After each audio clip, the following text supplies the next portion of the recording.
For the best part of 20 years, I've been lucky enough to enjoy some fantastic wild camping adventures up mountains, hidden away in woodlands, but they've always been as part of a group or with at least one other person.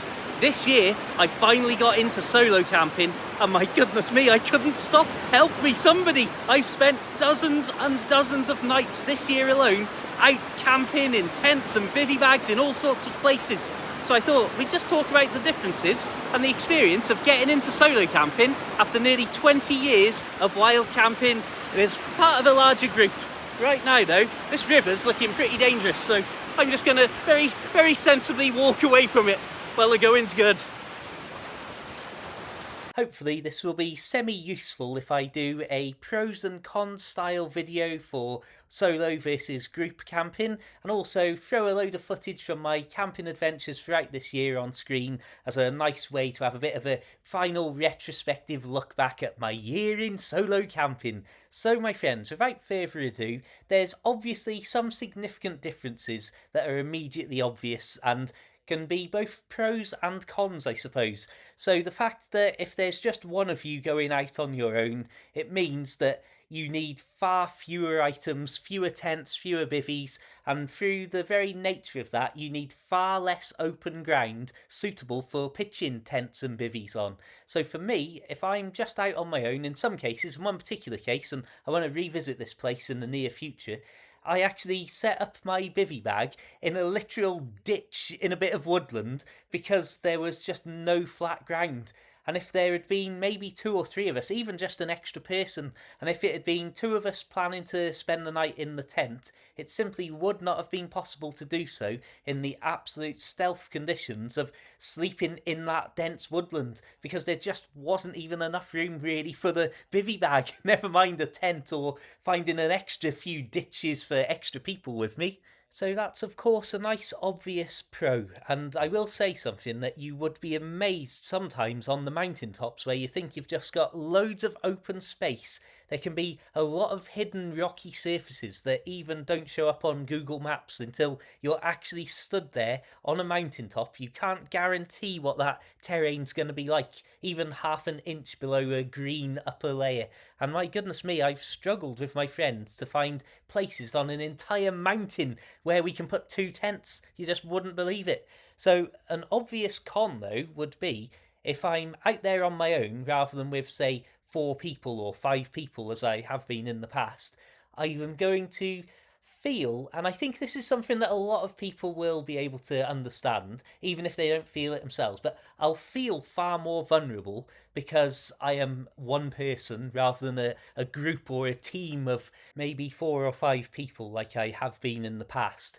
And I certainly feel that if there was anybody out looking to cause trouble and cause mischief, they would be deterred by simply the sight of a group of tents or bivvies together, rather than if they saw just one person or one tent and one bivvy out on its own in an isolated, secluded location. Now, I would say I've had a few weird and spooky, scary moments over this previous year, but I wouldn't necessarily say I've actually been in outright danger. And of course, luckily, these sort of severely dangerous situations are rare in the UK. But that's not to say that they don't happen and that you should in any way ever not be taking every safety measure possible to not be seen, not antagonise people that might wish you trouble if you're out in the fields and the mountains or woodlands. And so that's where the con then comes in as well, of it's far easier to disappear as one person with one bivvy bag than it is as a group. And it's amazing just how much of a difference that can make, that if you're one person trying to camouflage yourself and hide in the general overgrowth, undergrowth, whatever kind of growth you want to be hiding in, it's incredible how much easier it is for one blot on the landscape to disappear.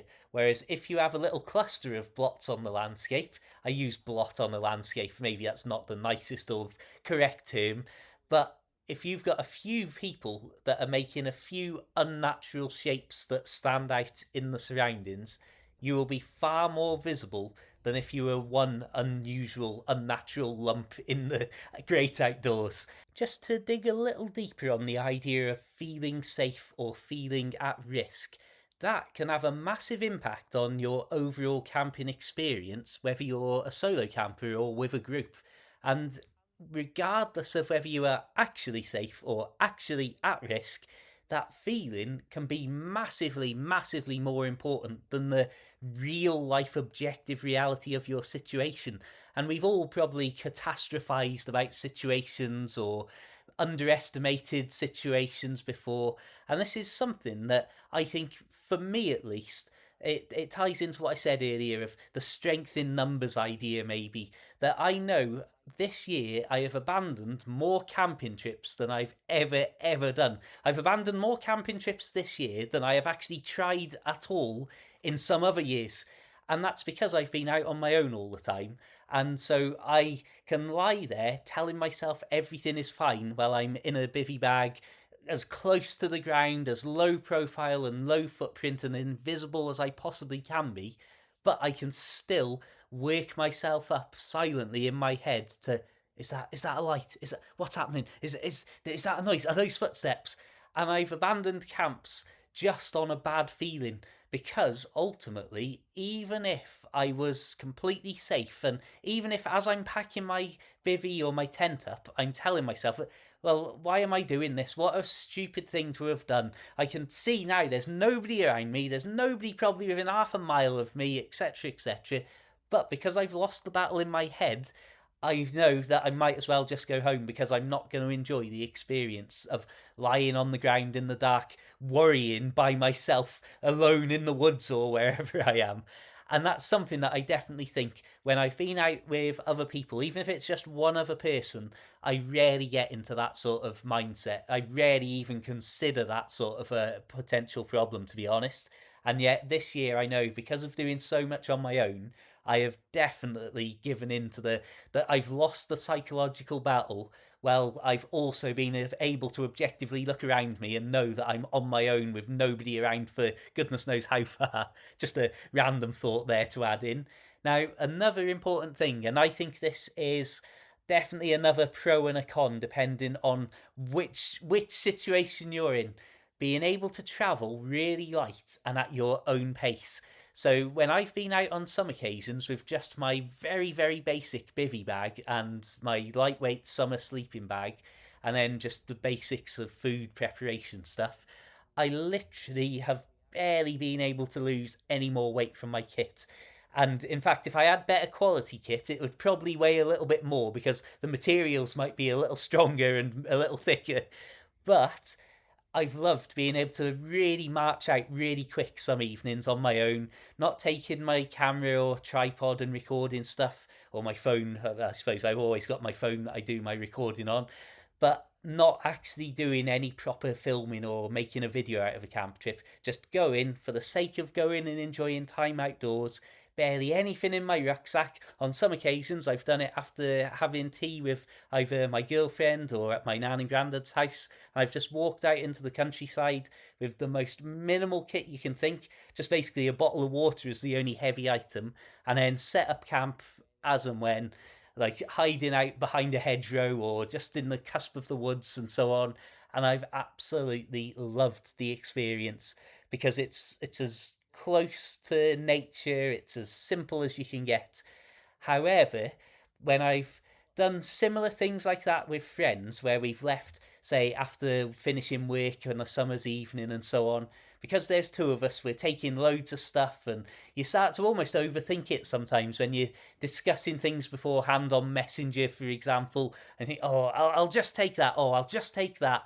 And I've found that sometimes I want to go slow, and especially if I'm doing a video of that particular trip, I'm always stopping and starting to film and so on, which is why I go out sometimes deliberately to just enjoy it and not do any recording or filming of my camping trips, just to actually enjoy it like a normal person would, I suppose.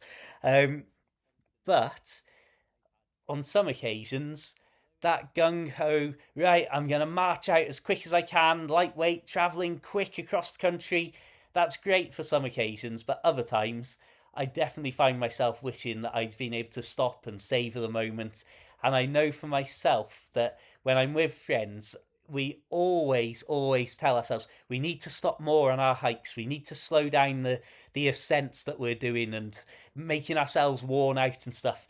And without a second person there to sort of regulate my I don't know, my pace, I suppose, without somebody there to regulate my enthusiasm and my absolute optimism, it's definitely sometimes that I've marched out to a point where I want to camp, and then I find myself basically there maybe an hour earlier than I needed to be, almost twiddling my thumbs, thinking, well, I'm not gonna go to sleep at 7 p.m. on a summer's day, and even if you're there at 8 p.m., you've still got a couple of hours of good light, and so that's definitely something that I think if you want just the most simple, lightweight disappear into nature with nothing but you and the fields and trees or whatever around you, then solo camping can give you the absolute purest minimal camping experience.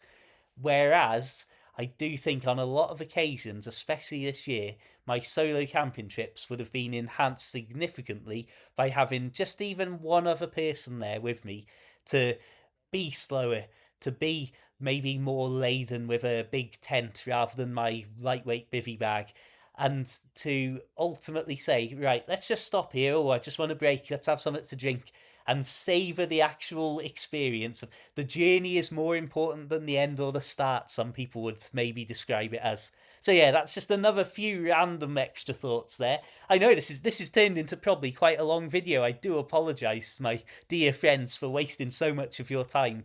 So I think another thing talking about packing that ties into that is when I've been going out on some of these trips on my own, I found myself forgetting to take some basic things.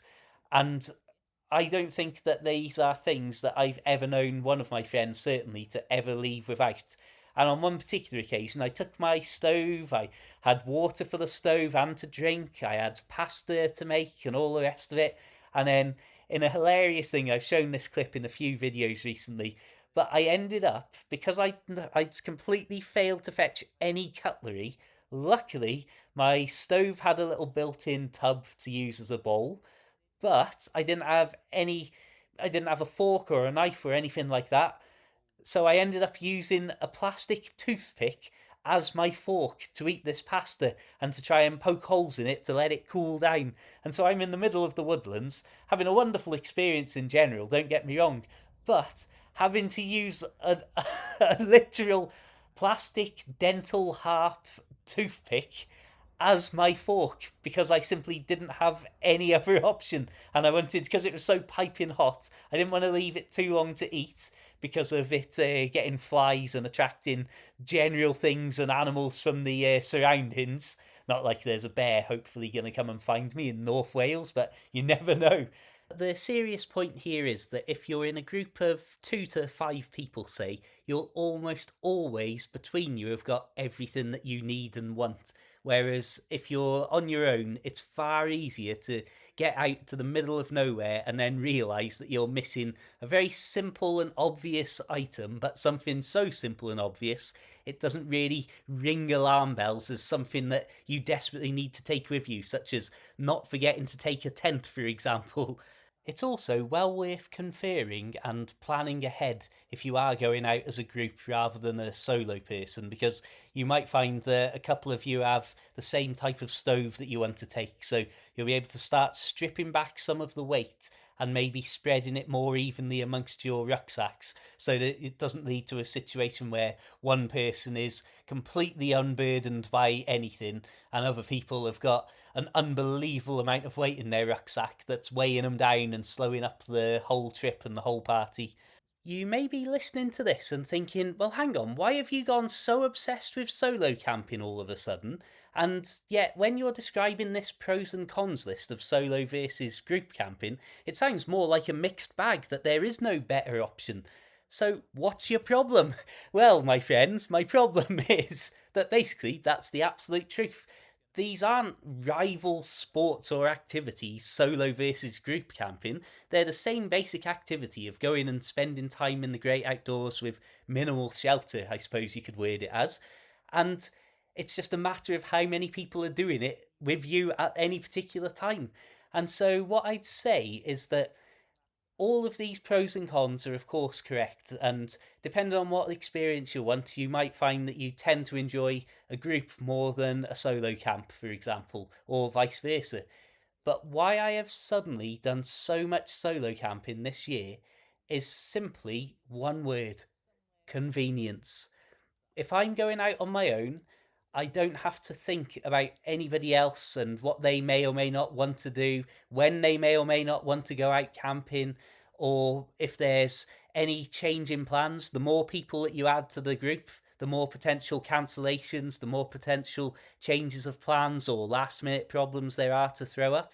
And also, something that is very significant, especially during the summer, if I'm just going out on my own, it's been possible, and I've done this multiple. I wish I'd have kept more of a log of my camping trips than I have done, but it's possible for me to literally be sat around at my mum's house or wherever I am, and just have had something to eat, had me tea properly in the evening, and it may be 7 p.m.